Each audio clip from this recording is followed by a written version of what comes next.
Thank God you came. How many more days could I wait? Make plans with you, and I won't let them fall through.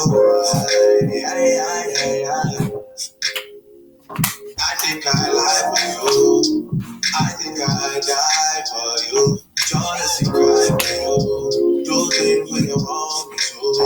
Like control. Yeah, like control. Don't work like that when you love somebody. My old flex is my new flex now, and we're working on it. That's why I need all the energy that you bring to me. My last girl would tear me apart, but she never wanna split a thing with me. But when it comes to you, I think I'd lie for you.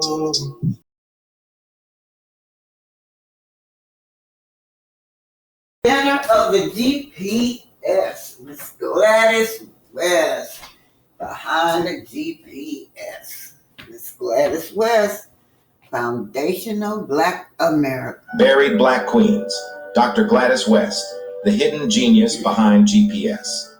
Dr. Gladys West, the black woman behind GPS. Can you believe this? Every time you use your GPS, you're standing on a black woman's brilliance, and most people don't even know her name. Every time you check your GPS, ask Siri for directions, or track a delivery, you're using technology created by a black woman. Her name is Dr. Gladys West. She was born in 1930 in rural Virginia, picking tobacco in the fields as a child. She went on to study mathematics, one of only a few black women in her college. In the 1950s, she was hired by the U.S. Navy, one of only 4 black employees on base.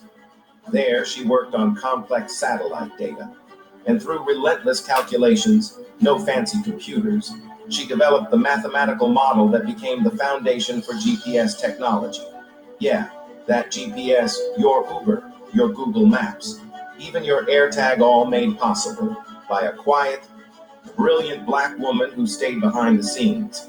But you never saw her in the tech textbooks. No documentaries, no TED Talks, because she wasn't white, because she wasn't a man, and because America loves the product, but buries the source.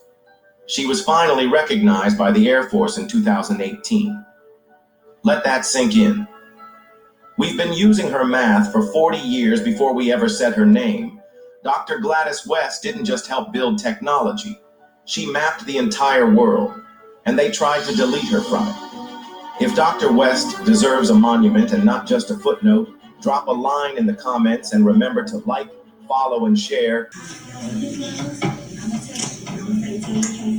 Thank you for the show. So now, we talked about the narcissist personality disorder. They love attention. So guess what? You know what? He's feeling himself right now. A fan has know who he is. And I'm telling you, he's feeling himself. About to get real live. All these black sisters in there. Hey, I love it. I love it. All you queens have a good day.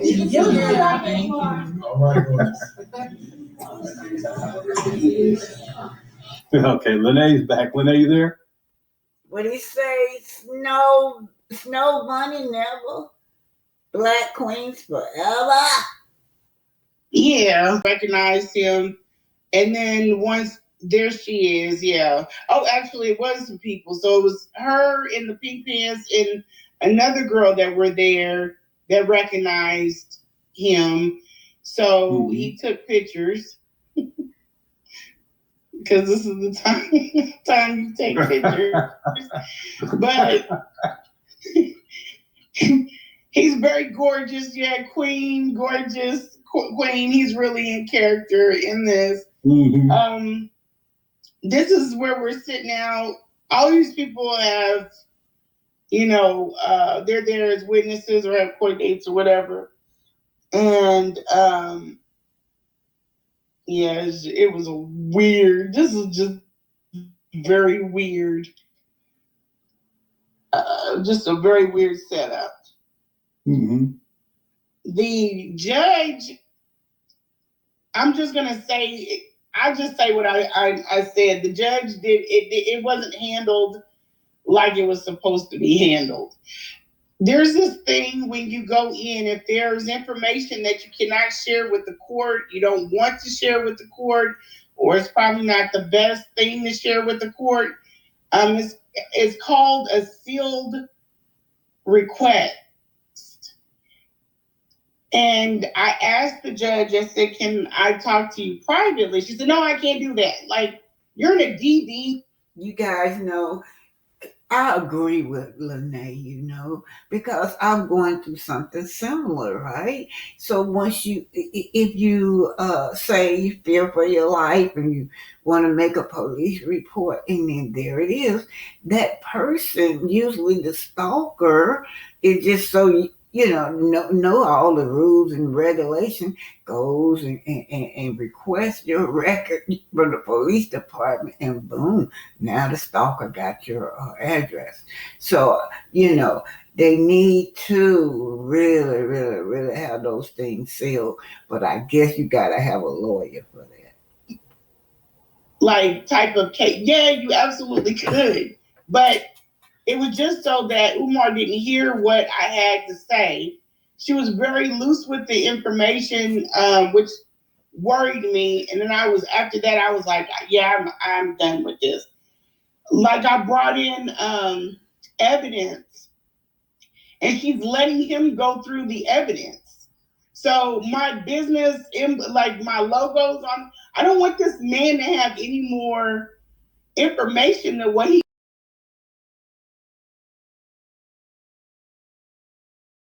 goodness, has failed to meet the requisite burden of proof for her claim, and that judgment is hereby entered in favor of the respondent. This is ordered, adjudged, and decreed that judgment, and then the judge is signed, Mary somebody. Now, this is in the Circuit Court of Jefferson County, Missouri. So, Dr. Umar comes out, in a way, the case was dismissed. Tip said you won. You didn't. Mm-hmm. You didn't win. You didn't win. So the information that I was trying to share with the judge, I had to leave out of the court and call and say, hey, I didn't try to obstruct anything. The judge asked me this in open court. Mm-hmm. And the ex parte even explained to her, the ex parte was not Siobhan's idea. I let everybody know what my plan was. That wasn't like where I was going with things. It was a good step that needed to be taken. I don't know if I'll have to recircle it again, but I didn't come up with that. That came from another organization and another agency. Yeah, can you explain what ex parte means? It's just a restraining order. Mm-hmm. So she absolutely can hear things. If you're dealing with an abuser, I'm just using this as an example, and you're going to court and you've got a job and you don't want your abuser knowing where you're working, you absolutely can submit things in sealed because you don't want him to gain information while he's at court. Mm-hmm.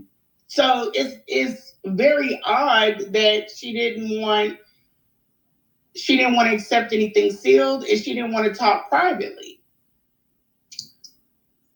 Yeah, did Umar speak at all today? He did. He said he just lied about everything, Lennon. I can't even explain. He went through his rendition of how we got here. He said that a lot of lies. He said that now y'all I can see Dr. Umar up there on that stand at the hearing there. Y'all know you could just describe him as just being self-absorbed. Woe is me. He's gonna be self-absorbed, Yeah, I believe you, Lene. I believe he lied. I reached out to his nephew. We both know that that's not how me and his nephew got in contact. Hmm. It's like he's making up things in order to fill in some gaps or just to tell a story. He's like, she's done 19 interviews. I'm gonna do some more. You can't stop me from telling my story. And he lied about like I was saying, he lied about the nephew. He said that I reached out to his nephew. He said that I reached out to other people in his family, which is not true. And then I gave her the evidence that I didn't reach out to them. They reached out to me. Mm-hmm. That's known. The judge does not understand like his background. So I gave her the background on him. She didn't understand about doxing. She didn't understand about when he passed my address. She didn't understand any of that stuff. Yeah, did you bring up when he posted like, the well, picture? How do you know he did it? I'm about to give you the documents to tell you why I know he did it.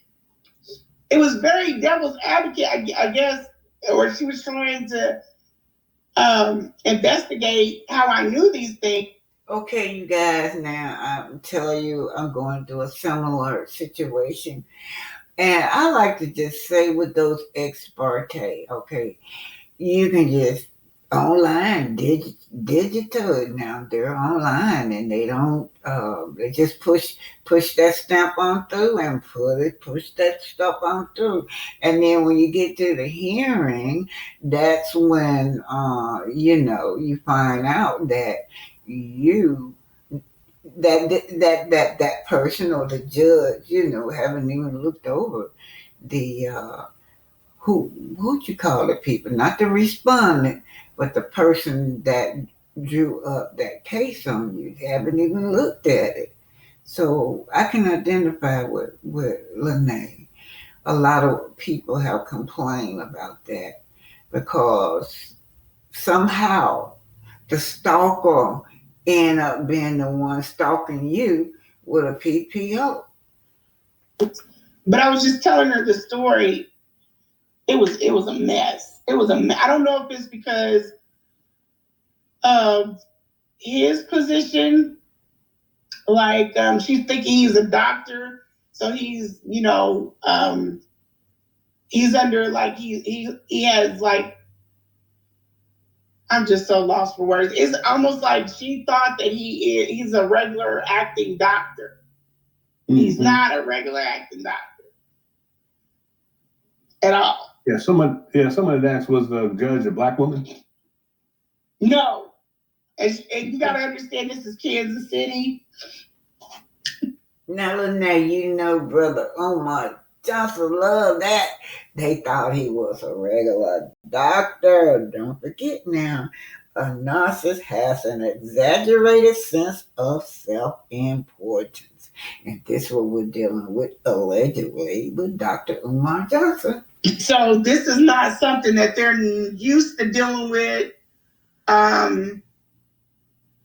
Everybody's just like kind of dumbfounded on, not about ex parte, just about the course of how the court went, like how things went. It wasn't normal at all.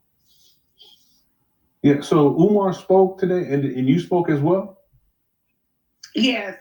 And this is, so I spoke first and then he asked me questions, or she allowed him to ask me questions. And then I didn't get to do that for him. I couldn't like him. I couldn't pick apart his. It was really odd. But it's I guess the one thing that I'm trying to really hold on to, so I'm not giving out too much information. But the biggest thing that I need everybody to understand, this was not a win. It's not about an ego thing or anything like bruised ego because I didn't get my ex parte. That's not what I'm trying to say. What I'm saying is that the information, the real thing that came out in court, he hid that. And that is the fact that this is nothing compared to the court cases that are coming. Okay. I know I'm going after him for my stuff, but he has other things coming up, and he didn't tell his people about it. Mm-hmm. Yeah, Shay had given a definition. So, ex parte order is a temporary. I'm sorry, Shay had given a definition for ex parte. An ex parte order is a temporary court order issued. Issued by a judge without a formal hearing because one side requested it in the absence of the other. So did you request this in the absence? Umar didn't show up for that when you initially. He showed up for all of it. Oh, okay. Mm-hmm. All right. Yeah, and I know in the case similar to what I'm talking about, this person did it, say they did it online. Yeah, you can also do it online so you don't see a judge, the judge don't see you neither. That's why they said that. It's just a one-sided request. And so, it can be dangerous too. Every single one, which is odd in itself. He came every court date. So even when I went in and fill out the, I'm sorry. No, go ahead. No, when I went in and I filled out for the packet. So I did an interview. They said go put an ex parte in. Go put a restraining order. I said okay.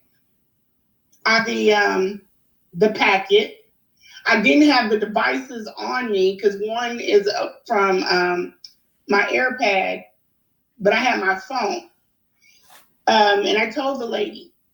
So she said, okay, we'll set a court date. You could bring that back, show it to the judge.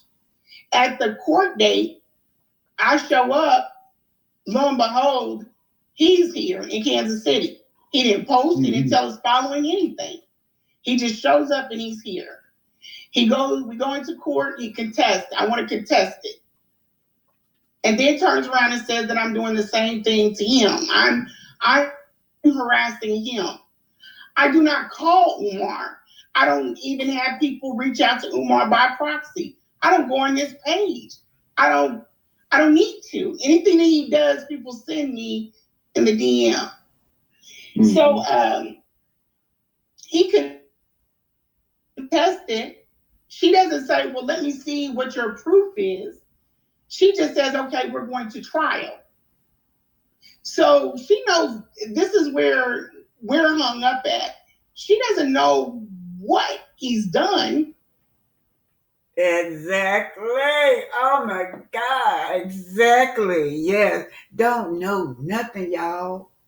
You get in front of, they don't know nothing. And then you got the person that take the TPO out on you.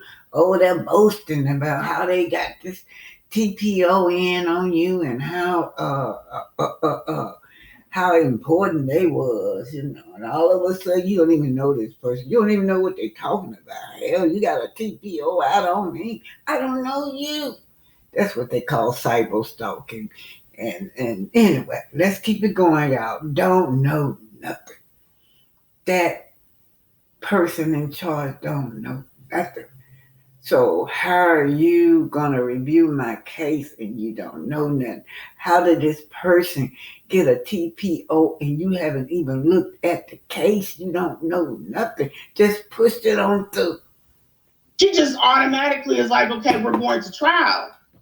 He could have, I mean, and I'm being fictitious, but he could have like did something crazy. You know what I mean? How do you put the trial out for that many days and you don't know what's going on? Yeah, did she know about? But I don't understand. She didn't know anything. She didn't know anything about the case. She didn't know who he was. Okay, y'all. Now right here, I'm gonna end it right here. But this is Dr. Uma contacting this lady's son, Lene's son, I believe. But he says, "Good evening, sir. Your mother attacked me on YouTube by going on my number one hater platform and discussing my mother's personal business." Now, I wonder who he considered his number one hater. Anyway, my mother is innocent, and your mother had no right to target my disabled mother by conspiring with my haters. I'll never had anyone, he never had anyone, not anyone, you guys, never in my life. Wait, where I left, I can start all over. My mother is innocent, and you're innocent, and your mother had no right to target my disabled mother by conspiring with my haters, right? The mother in my life. I'm sorry you're in the middle of this, sir. My family is very angry. This will be addressed one day or another. Good evening, sir. Your mom attacked me on YouTube by going on my number one haters platform and discussing my mother's personal business. My mother is innocent, and your mother had no right to target my disabled mother by conspiring with my haters. I've never had anyone violate my mother in my life. I'm sorry you're in the middle of this, sir. My family is very angry. This will be addressed one way or another. And that's another thing. This is Dr. Umar. He's supposed to be a grown man telling on Lene to her son.